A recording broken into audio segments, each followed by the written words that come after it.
यह कहानी उस दौर की है जब बादशाहत सिर्फ तख्त और ताज का नाम नहीं हुआ करती थी, बल्कि अक्ल, इंसाफ और समझदारी से रियासतें चलाई जाती थीं।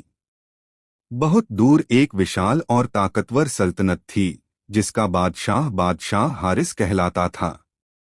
बादशाह हारिस ताकतवर, दौलतमंद और बहादुर था, लेकिन उसके दिल में हमेशा एक अजीब सी बेचैनी रहती थी।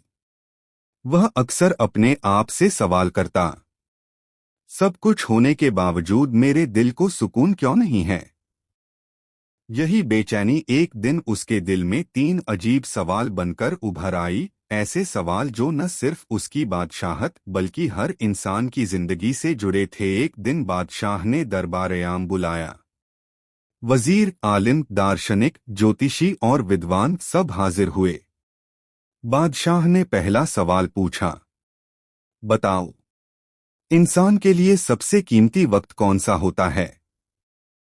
एक वजीर बोला, जहांपना, जवानी सबसे कीमती वक्त है, क्योंकि उसी में ताकत होती है। एक आलिम ने कहा, इल्म हासिल करने का समय सबसे कीमती होता है। एक अमीर व्यापारी बोला, जब इंसान दौलत कमा रहा हो, वही असली कीमती वक्त है। दरबार में बहुत सी आवाजें गूंज उठीं, लेकिन बादशाह का दिल किसी भी जवाब से संतुष्ट नहीं हुआ। बादशाह ने ऐलान किया, जो मुझे सही जवाब देगा, उसे मैं सोने के सिक्के इनाम में दूंगा। फिर भी कोई ऐसा जवाब न आया जो बादशाह के दिल को छू सके। दूसरा सवाल, इंसान के लिए सबसे अहम इंसान कौन है। इसके बाद बादशाह ने दूसरा सवाल किया, इंसान के लिए सबसे अहम इंसान कौन होता है। किसी ने कहा, माँ बाप। किसी ने कहा, उस्ताद। किसी ने कहा, बादशाह, क्योंकि वही लोगों की किस्मत बदलता है। हर जवाब अपनी जगह सही लगता था, लेकिन बादशाह को महसूस हो रहा था कि असली सच्चाई अभी सामने नहीं।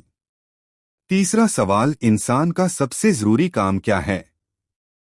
फिर बादशाह ने तीसरा सवाल पूछा, इंसान का सबसे जरूरी काम क्या है। किसी ने कहा, इबादत करना। किसी ने कहा, मेहनत करना। किसी ने कहा, लोगों की सेवा करना। ये तीनों सवाल कई दिनों तक दरबार में चर्चा का विषय बने रहे, मगर बादशाह को अब भी सही जवाब नहीं मिला। आखिरकार बादशाह ने फैसला किया, मैं खुद इन सवालों के जवाब तलाश करूंगा। आई है समझदार फकीर से मुलाकात। बादशाह ने सादा कपड़े पहने, ताजो तख्त छोड़ दिया और शहर से बाहर एक मशहूर समझदार फकीर की तलाश में निकल पड़ा। वह फकीर जंगल के किनारे एक पुरानी सी झोपड़ी में रहता था। जब बादशाह वहां पहुंचा, तो उसने देखा कि फकीर जमीन खोद रहा है।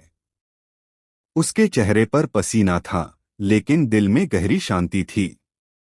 बादशाह ने सलाम किया और कहा, ऐ समझदार फकीर, मैं 3 सवालों के जवाब ढूंढ रहा हूं। फकीर ने कोई जवाब नहीं दिया और चुपचाप खुदाई करता रहा।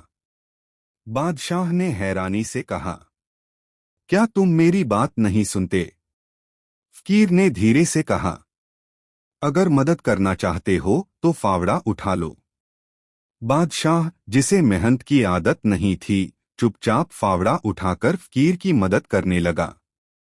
वक्त की हकीकत। कुछ ही देर बाद एक जख्मी आदमी लड़खड़ाता हुआ वहां पहुंचा और जमीन पर गिर पड़ा। उसके शरीर से खून बह रहा था।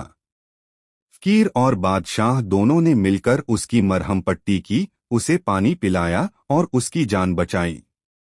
शाम हो गई, सूरज ढल गया। जख्मी आदमी होश में आ गया। बादशाह ने फकीर से कहा, अब मेरे सवालों के जवाब दे दो।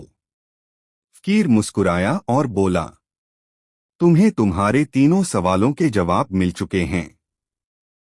बादशाह हैरान रह गया। तीनों सवालों के जवाब। फकीर ने कहा, पहला जवाब, इंसान के लिए सबसे कीमती वक्त वर्तमान का लम्हा होता है, क्योंकि न तुम अतीत बदल सकते हो और न भविष्य का कोई भरोसा है।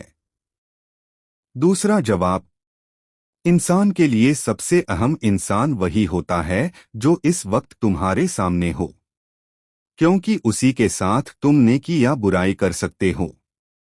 तीसरा जवाब, इंसान का सबसे जरूरी काम नेकी करना है, क्योंकि इंसान को इसी मकसद के लिए पैदा किया गया है।